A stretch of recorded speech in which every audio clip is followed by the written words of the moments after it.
금식이 잘 되고 계세요? 저 같은 사람은 다이어트를 위해서라도 해야 될 판이죠. 그런데 금식을 잘 먹던 사람이 조금 하는 거야 뭐 어려운 일이 아니겠습니다만은, 먹을 게 없는 사람이 금식하는 거는 정말 마음 아픈 일이겠죠. 그거는 금식이 아니라 굶는 거니까 얼마나 슬프고 마음 아픈 것입니까? 여러분, 오늘 일용할 양식을 주시옵고라는 기도를 생각하게 되는데, 한 여고생이 하나님 앞에 드린 기도문 가운데 이런 내용이 있다고 합니다. 아마 이 기도를 들으시면서 살림하고 일상을 살아갈 때 가장 귀찮은 거 생각이 나실 텐데, 이제 그게 설거지 하는 거죠. 먹을 땐 좋았는데 치울 때는 참 다 불편하게 생각하시죠. 근데 이 여고생이 설거지일 때 앞에서 하나님의 은혜를 깨닫는 그 내용이 거기 있습니다. 하나님, 설거지할 그릇에 감사드립니다. 많은 이야기를 담고 있는 그릇입니다. 수북히 쌓인 그릇들 곁에 서니 우리 모두 넉넉하게 살고 있는 느낌입니다. 다른 나라 사람들은 굶고 있다는데 우리는 끼니를 걱정하지 않습니다. 이 쌓인 그릇들은 하나님께서 우리에게 얼마나 잘해주시는가 그 증거입니다. 설거지를 그릇이 잔뜩 쌓여 있는데, 그건 돌이켜 생각을 해보면 거기 음식이 다 담겨 있었으니까, 또 그걸 먹었으니까 하나님께서 이만큼 우리에게 풍족하게 주셨구나 하는 걸 깨닫게 만들어 주는 것이죠. 그래서 이 기도를 마음에 새기면 오늘부터 설거지일 때 앞에서 행주를 집어 던지는 일은 없을 것이다, 그런 생각이 들었습니다. 설거지를 할 그릇이 하나도 없는 사람, 그 접시에 담을 음식이 하나도 없는 사람, 세상에는 많이 있겠죠. 근데 예수님께서 너희는 이렇게 기도하라고 하시면서 뜻밖에도 하늘의 일을 위해서 기도하게 하시는 예수님께서 먹을 걸 위해서 기도하게 하신 건 참 뜻밖이라고 생각이 들죠. 그것은 우리가 아직은 땅에 살고 있기 때문에, 이 땅에 사는 사람들에게 필요한 것은 음식이니까 우리 주님께서는 우리의 형편을 알고 계시다는 걸 보여주는 겁니다.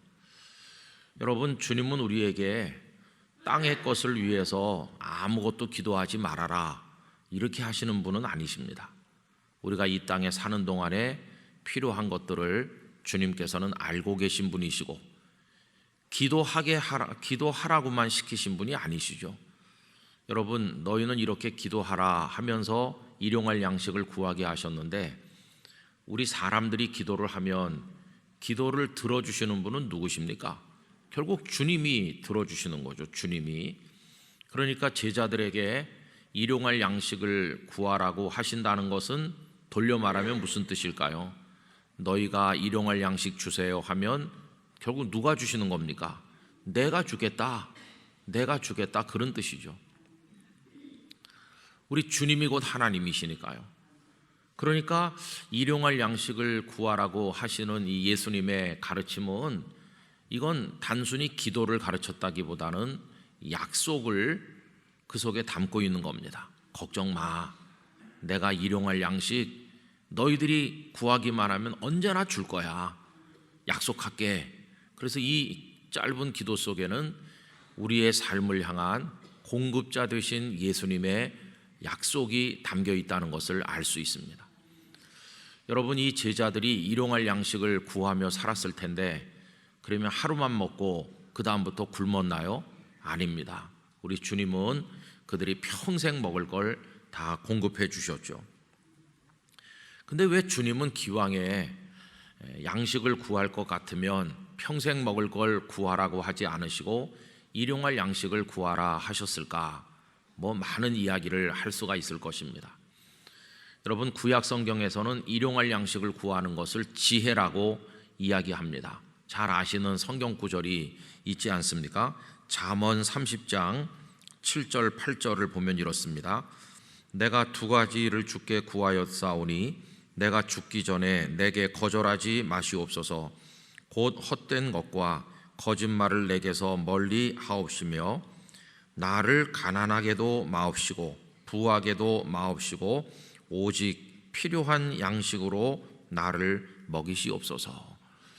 그래서 많이 부자가 되는 것도 너무 불편한 일이고 너무 없는 것도 어려운 일이니까 그저 필요한 양식, 여러분 필요한 양식, 그게 일용할 양식이죠. 오늘 필요한 양식은 오늘 일용할 양식이죠. 여러분 아무리 많이 있다고 그래서 하루에 10끼를 먹을 수는 없지 않습니까?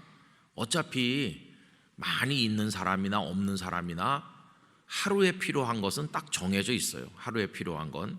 그러니까 여기 필요한 양식이라고 번역했지만 결국은 일용할 양식이라는 것을 깨닫게 되는 것이죠. 그래서 그게 지혜입니다. 경건한 하나님의 사람이 하나님께 구하는 지혜가 바로 이 속에 나타나 있는 것이죠. 그럼 이게 지혜라면 그 반대로 어리석음은 뭘까요? 어리석음은 필요한 일용할 양식을 구하는 것이 아니라 탐욕이 그 속에 들어있어서 엄청난 거를 움켜쥐고자 하는 것, 이거를 어리석음이라고 말씀하고 있는 것이죠. 여러분이 어리석음을 보여주는 반면 교사 같은 사람이 성경에 등장하는데 다름 아닌 누가복음의 12장에 등장하는 예수님의 비유 속에 나오는 부자라고 할 수 있습니다. 이 부자가 농사를 많이 지어가지고 쌓을 곳이 없도록 거두어서 창고를 늘려짓고 바리바리 가득가득 쌓아 놓았죠. 이 사람의 탐심은 굉장한 것입니다. 그런데 이 비유를 예수님께서 말씀하시기 전에 먼저 어떤 말씀을 하시고 나서 그 비유를 말씀하셨거든요. 그러면 그 비유를 말씀하기 전에 그 말씀을 하셨다는 것은 그 비유를 말씀하는 목적이 뭔가를 알려주는 거죠. 그걸 제가 읽어보겠습니다. 누가복음 12장 15절 그들에게 이르시되 삼가 모든 탐심을 물리치라. 사람의 생명이 그 소유에 넉넉한 데 있지 아니하니라 하시고, 여러분 사람의 생명은 소유가 많은 데 있는 건 아니라고 하는 것이. 그래서 한때 뭐 적절한 표현인지 모르겠지만은 이런 얘기가 있었습니다. 건강은 가만히 앉아서 아침에 우유, 요구르트 이런 거 받아 먹는 사람에게 주어지는 게 아니라 그거를 집집마다 배달하시는 분에게 주어진다고. 왜냐하면 배달하시는 분들이 다니시면서 새벽마다 그걸 넣어주시는데 그분들은 그게 운동이 되거든요. 그죠? 그래서 가만히 앉아서 받아 먹는 사람이 건강한 게 아니라 오히려 그걸 배달하시는 분들이 더 건강하다, 그런 얘기를 전에 하는 걸 들었습니다. 소유가 많다고 무조건 행복한 것은 아닌 것이죠. 삼가 모든 탐심을 물리쳐라. 이 십자가는 거꾸로 세상을 보고 거꾸로 사는 것이라고 첫날 말씀드렸는데 이 세상은 탐심으로 가득합니다. 정말 탐심이 많습니다. 여러분 이 우리나라에서 벌어지는 여러 부정과 부패들, 권력과 그 권력 주변에 붙어있는 많은 그 악하고 부끄러운 얘기들이 연일 신문에 넘쳐나고 보도에 넘쳐나죠. 근데 그 원인을 추적해 들어가 보면 결국은 다 탐심 때문이라는 걸 알 수 있어요. 우리 일반 백성들은 잘 이해조차 못하는 거죠. 뭐 아직 실체가 잘 밝혀지지 않았다고들 하지만 그 아파트 뭐 개발하면서 한 사람이 수십억을 뭐 100억을 200억을 뭐 받았다는 둥, 받기로 했다는 둥, 그런 게 성실하게 살아가는 우리 일반 백성들이 잘 이해가 됩니까? 잘 이해가 안 되죠. 뭐 어디서 어떻게 시작했는지는 우리가 관심 가질 필요 없지만은 결국 왜 그런 일들이 계속 벌어지나, 그건 탐심 때문이죠. 그럼 여러분 지금만 탐심의 세상인 것이 아니고 우리 예수님 사실 때도 탐심의 세상이죠. 가룟 유다가 예수님을 배신한 이유를 어떤 정치적 메시아를 기대했는데 예수님께서 실망을 주셨기 때문에 예수님을 막다른 골목으로 몰아넣기 위해서 유다가 예수님을 배반한 거다, 이렇게 설명하는 사람들도 있긴 하죠. 무슨 얘기냐 하면은 유다는 예수님께서 로마를 물리치고 다 세상을 뒤집어 엎어서 새로운 나라를 건설하길 원해서 제자가 된 건데, 예수님께서는 그런 일을 생각하지 않으시고 천국만 말씀하니까 실망한 나머지 예수님을 죽음으로 몰아넣은 거다. 그럼 예수님께서 죽을 위기에 처하시면 능력을 나타내서 세상을 뒤집지 않겠나. 그래서 막다른 골목으로 예수님을 몰아넣기 위해서 팔아넘긴 거다, 이렇게 설명하는 사람도 있지요. 근데 만약에 그가 정말 그런 정치적 메시아를 원한 데 대한 그런 행동이었다고 한다면 그 은 30개를 받지 말아야죠. 그가 은 30개를 받아 챙겼다는 것은 그는 원래 돈에 탐심이 있는 사람이죠. 여러분, 그 베다니의 마리아가 300데나리온쯤 나가는 향유를 가지고 와서 옥합을 깨뜨려 예수님에게 부어드렸을 때, 그때 유다가 마리아를 책망하지 않습니까? 이걸 팔아서 가난한 사람들한테 줘야 되는데 왜 이렇게 허비하느냐. 근데 거기 성경에 보면 그는 도둑이라고 그랬습니다. 그는 도둑이라.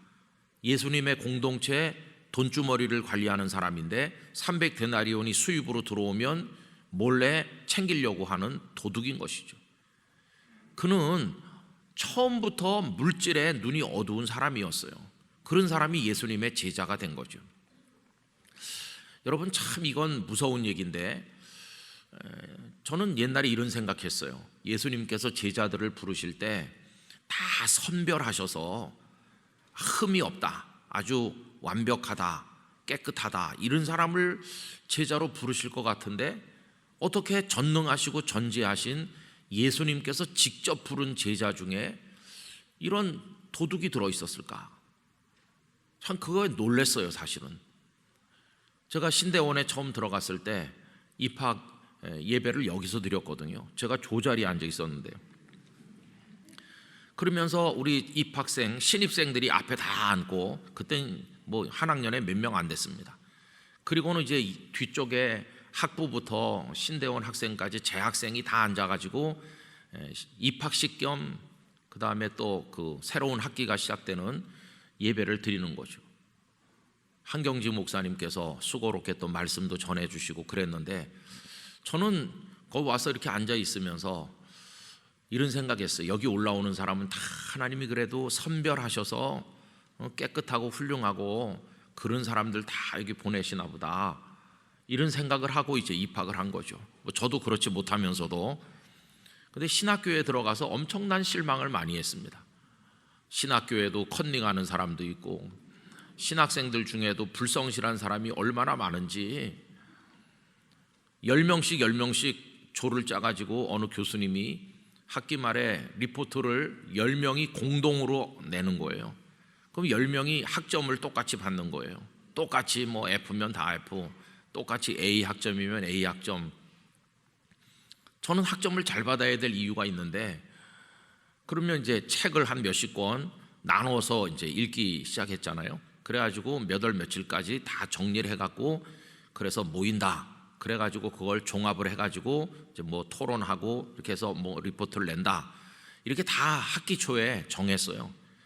그래가지고 드디어 자기 분량을 해가지고 오는 날이 됐어요. 그래가지고 저도 막 밤을 새다시피 해가지고 이제 해서 갔더니 10명 중에 2명 왔어요. 2명.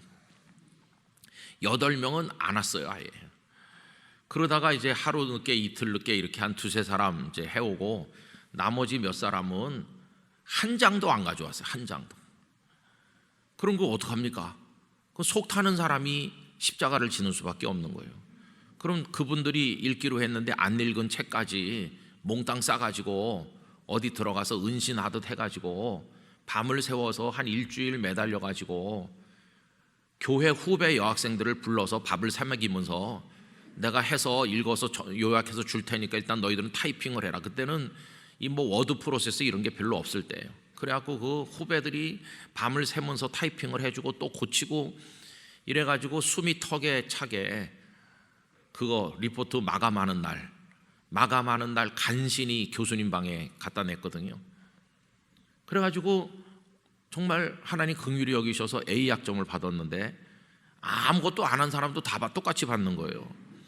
그러면 그 똑같이 받은 사람들이 저한테 밥이라도 한 그릇 사줘야 되는 거 아니겠어요? 근데 리포트 내고 방학이 시작됐기 때문에 연락도 없고 그 다음 학기에 이제 학교에서 만났는데 아무 말이 없는 거예요. 어떻게 아무 말도 없을까? 미안했다든가 그래야 되는데, 그 중에서도 제가 어떤 사람 좀 미워했습니다. 저 사람은 너무 심하다 이렇게 생각했는데, 참 이상한 게 졸업을 하고 그 심한 사람이 목회를 잘한다고 그래요. 지금도 잘 풀리지 않는 수수께끼 중에 하나입니다. 어떻게 되는지 잘 모르겠어요. 나중에 하나님께 가면 물어볼 게 참 많아요. 근데 여러분, 하나님께서 부르셨을 때는 이게 완벽한 사람만 부른 게 아니더라고요. 베드로같이 큰 소리만 치고 뒷감당 하나도 못하잖아요. 베드로가 죽기까지 따르겠다 이렇게 하고 도망가고 예수님 아예 처음부터 모른다고 그러잖아요. 야, 이런 사람도 제자고. 그래서 저는 교회에서 신앙생활하고 믿음의 사람들 이렇게 만날 때 좀 이상한 분들 만나죠. 부산에서 어느 기독교 단체 선교도 하고 이런 단체 가입을 해서 있었는데, 거기 어떤 장로님 얼마나 혈기가 많으신지, 한 30명 모여서 기도회하고 회의하고 그러면 다 조용조용한데 막 책상을 치고 삿대질을 하고 그러시는 거예요. 저분이 왜 저러시나, 분위기를 다 망치고. 근데 또 열심은 제일 있으셔요. 제일 일찍 오시고 제일 늦게 가시고, 회원들이 저분 오지 않았으면 좋겠는데 근데 회비도 제일 많이 내시고, 그러니까 참 곤란하죠, 그죠? 별별 분들이 다 있더라고요. 근데 이제 나중에 깨닫게 되는 것은 흠이 없는 사람들을 불러서 하나님의 나라를 이루시는 게 아니라 흠이 많은 이들을 불러서 그럼에도 불구하고 하나님의 나라를 이루시는 것이에요. 그게 은혜라는 것을 알게 됐어요. 그리고 눈이 어두울 땐 잘 몰랐는데 눈이 좀 밝아지고 나니까 그분들 속에 있는 문제보다 제 속에 있는 게 훨씬 많다는 걸 알게 됐어요. 다 우린 죄인인데 부름받은 거죠. 다 문제가 있는데 가룟 유다는 특별히 물질에 눈이 어두운 문제가 있었어요. 여러분, 성격이 급하다던가 큰 소리만 친다던가 여러 가지 문제가 있는데, 다른 제자들은 그래도 탈락하진 않았어요. 그런데 물질의 눈이 어두운 유다는 완전히 탈락했어요. 그래서 탐심, 특별히 물욕이라고 하는 게 얼마나 우리에게 무서운 적인가 하는 것을 깨닫게 됐습니다. 여러분, 세상은 탐심으로 꽉 차 있어요.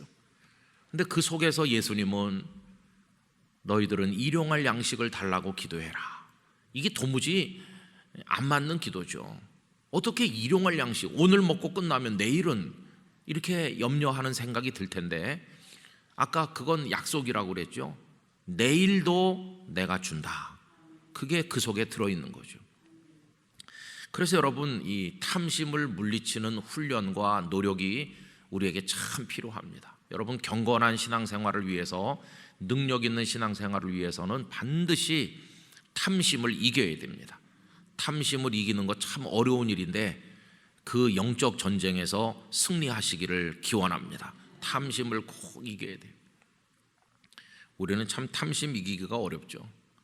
전에도 말씀드린 것 같은데, 부산에 있을 때 성도들에게 거룩하게 살자 이런 운동을 했거든요. 그래서 얼마 전에 우리 암송 구절이었던 여호수아 3장 5절 말씀, 너희 자신을 성결하게 하라 하는 말씀, 이걸 이제 주제 성경 구절로 내걸고 거룩하기 위한 순결 운동을 전개했죠. 그리고 성도들에게 이제 성경 구절이 담겨 있는 어떤 그런 거, 또 여기 손목에 매는 그 여호수아 3장 5절 말씀이 새겨진 손목 패드, 그런 걸 다 하나씩 나눠드리는데, 그걸 말씀드렸잖아요. 다 앞에 나와서 인증샷 찍고 하나님 앞에 서약하고 기도하고 들어가는데, 이 손목에 차는 이거를 막 2개, 3개 가져가더라고요. 손목 왼쪽에 타면 될 걸 왜 2개, 3개 가져가나. 한 군데 찾다가 하나님 앞에 범죄했다고 생각되면 빼서 이쪽으로 옮기는 거거든요. 그래서 이제 하나만 가져가면 되는데 여러 개 가져가는 집사님에게 여쭤봤죠. 왜 여러 개 가져가셔요? 그러니까 성결하려고요. 그래서 야, 탐심이 참 이상한 데로 뻗치는구나. 그런 생각이 들었어요.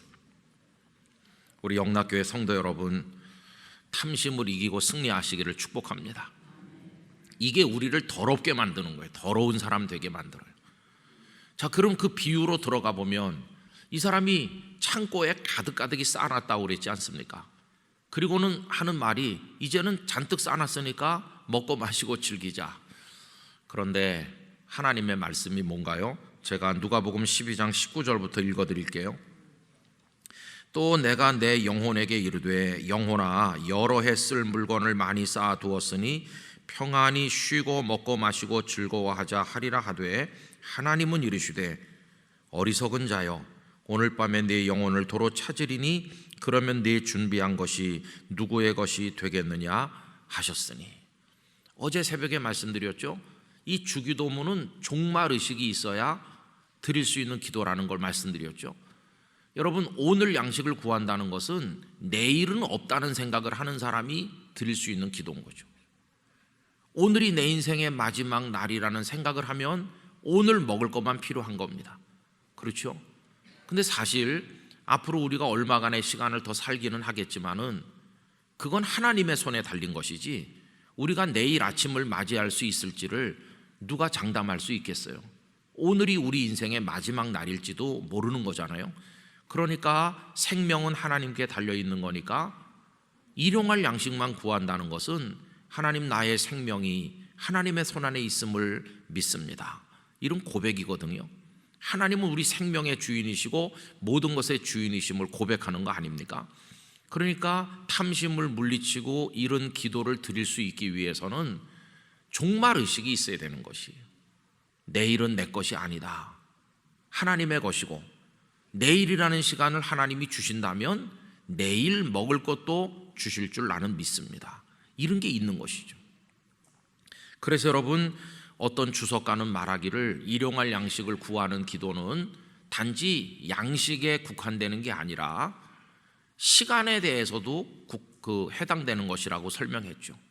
내일이라는 시간, 하나님 제가 오래오래 살고 싶어요.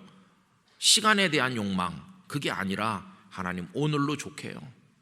오늘 하루 사는 것으로 족하고 오늘 저를 부르셔도 원망하지 않겠으며 오늘 먹을 것이면 충분하고 하나님께서 내일이란 시간을 주시면 또 내일 먹을 걸 주실 줄 믿습니다. 그러면서 양식에 대해서도 절제하고 시간에 대한 탐심도 버리고 다 절제하는 것이라고 이렇게 설명한 것을 본 적도 있습니다. 그러면서 여러분, 이런 기도는 하나님을 의지하는 믿음의 기도인 것이죠. 이 얘기가 가장 잘 이렇게 보여진 것은 출애굽기 16장입니다.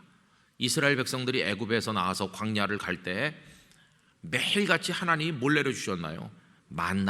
만나를 매일같이 내려주셨죠.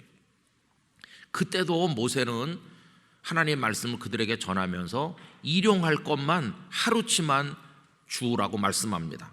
출애굽기 16장 4절, 그때 여호와께서 모세에게 이르시되 보라 내가 너희를 위하여 하늘에서 양식을 비같이 내리리니 백성이 나가서 일용할 것을 날마다 거둘 것이니라.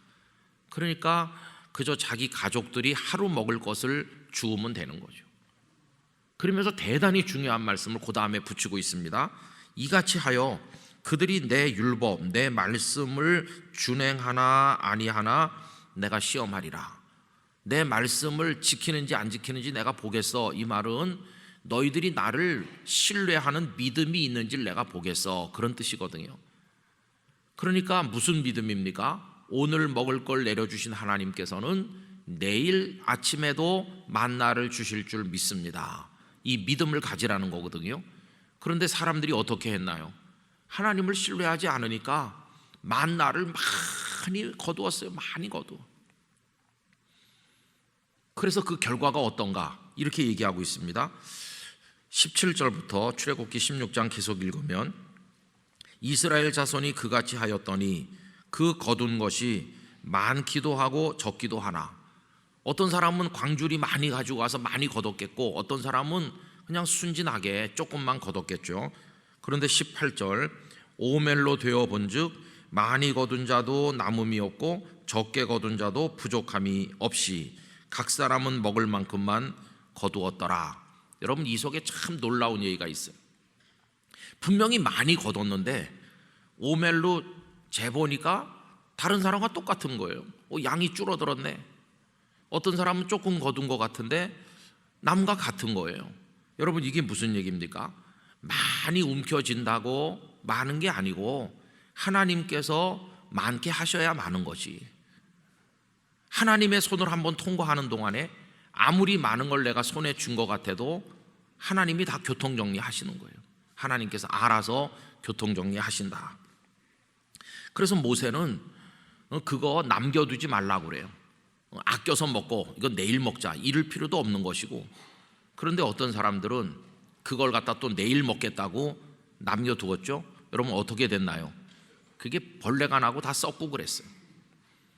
이 만나 이야기를 통해서 일용할 양식을 생각한다면 하나님을 절대 신뢰할 것을 우리들에게 가르치시는 것입니다. 아무리 많이 거둔다고 그걸 다 우리가 누리는 것은 아니죠. 아까도 말씀드린 것처럼 많이 모았다고 10끼를 먹는 건 아니지 않습니까?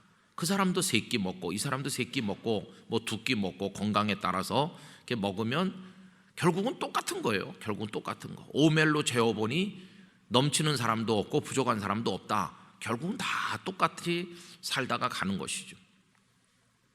그래서 이 말씀은 하나님을 향한 절대 신뢰를 우리들에게 가르쳐 주는 것이, 그러면서 이 기도는 하나님을 의지하는 사람이 어떻게 살아야 될까를 보여주는 내용도 또 하나 담고 있는데, 마치 새끼가 어미새를 기다리는 것처럼, 어미새가 모이를 가지고 와서 새끼 입에다가 이렇게 넣어주는 것처럼 하나님을 경외하는 하나님 나라의 백성은 하나님만을 바라봐야 된다는 걸 알려주는 것이에요. 그럼 내가 너희 입에다가 먹을 것도 넣어주고 살아가는 데 필요한 것들을 어미새가 공급하듯 내가 너희들에게 공급해 주겠다. 하나님을 갈망하며 하나님을 기다리는 그 성도의 살아가는 모습, 그걸 우리들에게 보여주고 있다고 말할 수 있습니다.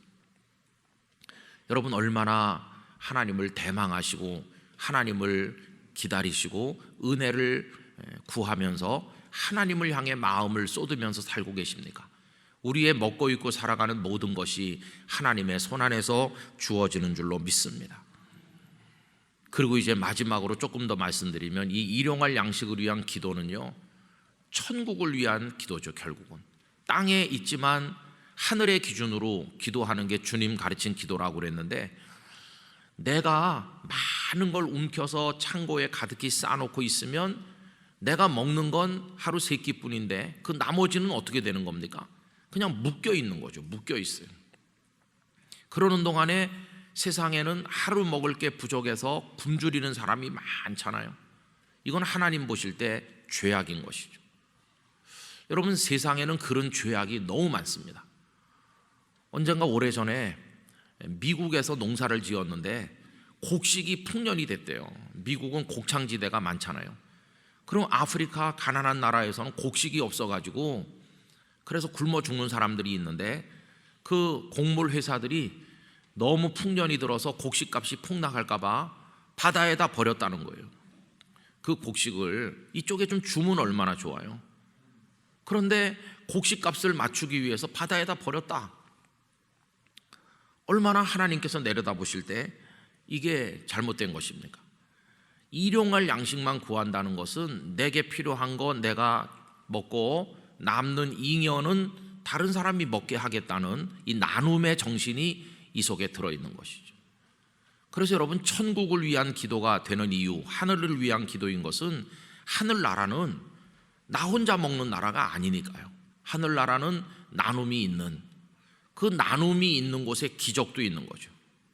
한 소년이 자기가 먹으려고 가져왔던 오병이어를 예수님 앞에 내놓았을 때 기적이 일어나서 다른 사람도 다 같이 먹게 됐잖아요.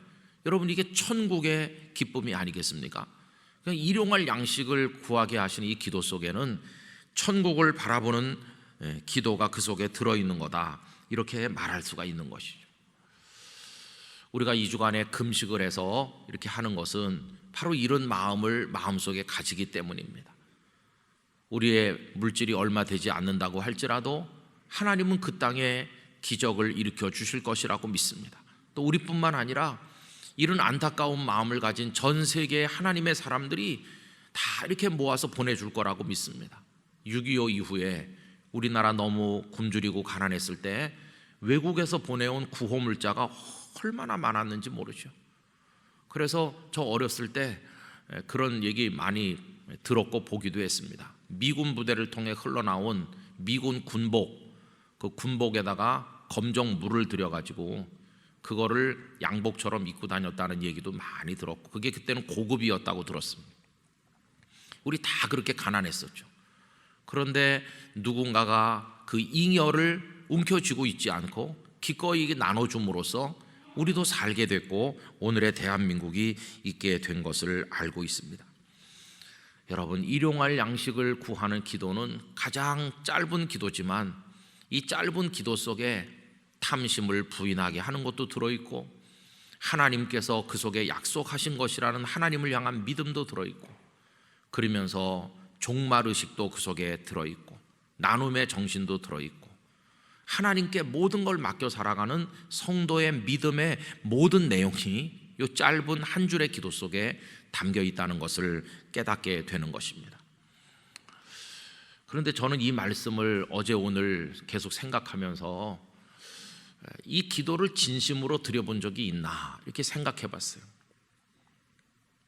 없는 것 같아요. 그냥 어렸을 때부터 주기도문을 외웠으니까 그냥 일용할 양식 이렇게 기계적으로 했지, 정말 일용할 양식만 있어도 괜찮겠어? 너 불안하지 않겠어? 일용할 양식만 구하는 진지한 마음이 있어? 이렇게 물어보면 별로 없었던 것 같아요.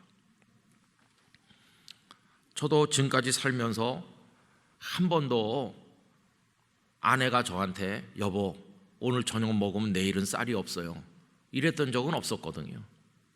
언제나 내일 먹을 거 있었어요. 언제나 내일 먹을 거 있는 상태에서 오늘 먹을 것만 구하는 기도는 그동안 많이 공허한 기도였다. 기도는 하긴 했지만 마음이 실리지 않는 기도였고 그 기도가 그냥 허공을 치는 꽹과리 소리일 때가 많았구나. 거의 대부분의 경우에 이 기도의 진정한 의미를 새기지 못하고 할 때가 많았구나, 이런 생각을 가지게 됐어요. 아마 우리 성도님들 가정에도 오늘 이 기도를 같이 나누고 있지만은 다 집에 내일 드실 거 있으실 거예요.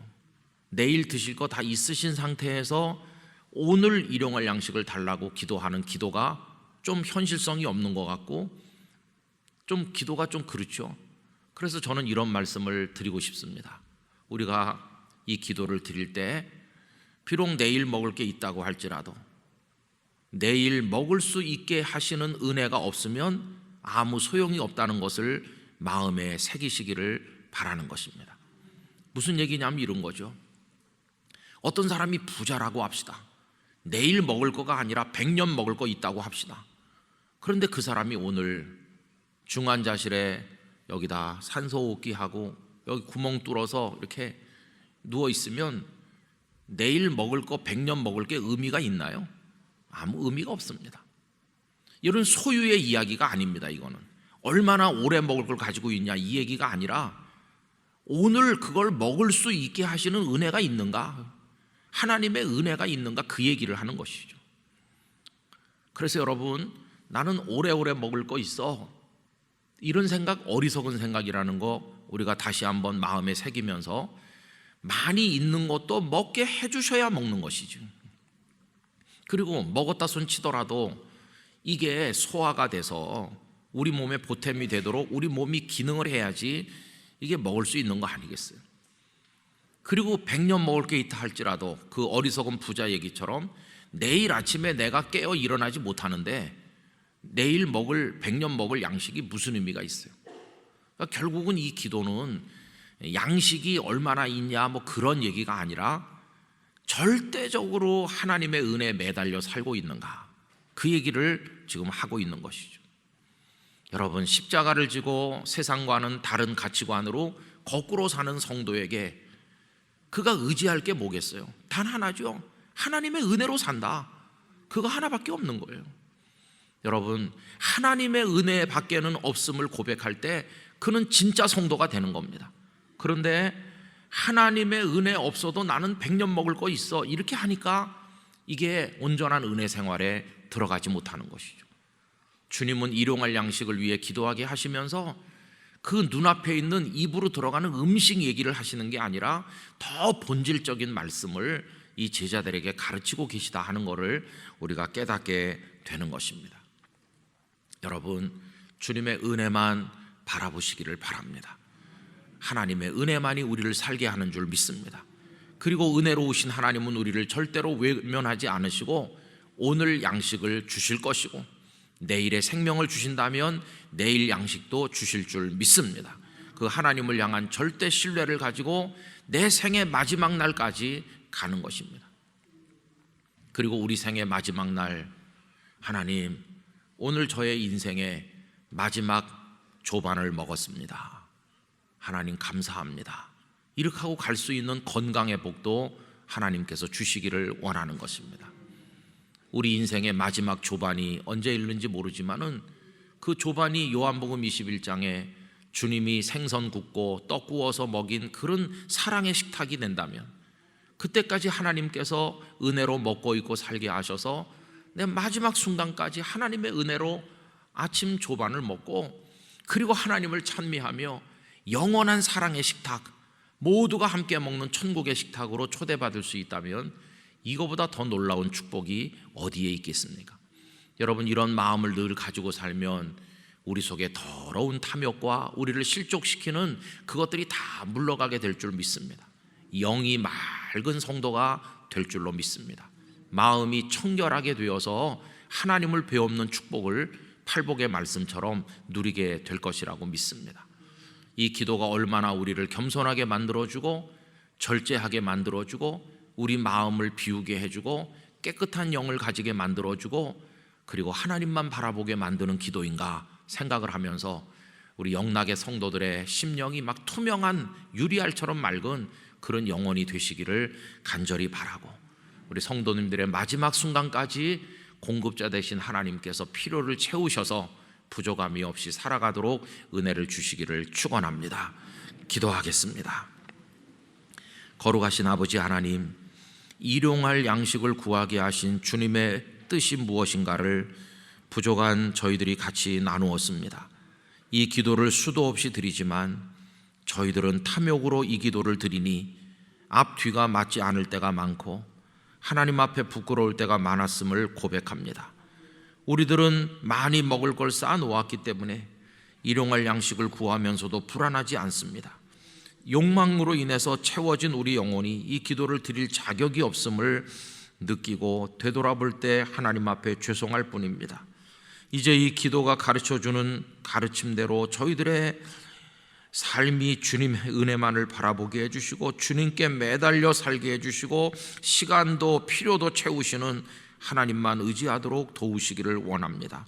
더러운 탐욕이 다 물러가게 해주시고 맑은 영으로 주님을 바라보게 하시고 우리 영락의 성도들의 이 땅에서의 마지막 식탁이 복되게 하시고 그 식탁은 천국의 식탁으로 이어지게 하여 주시옵소서.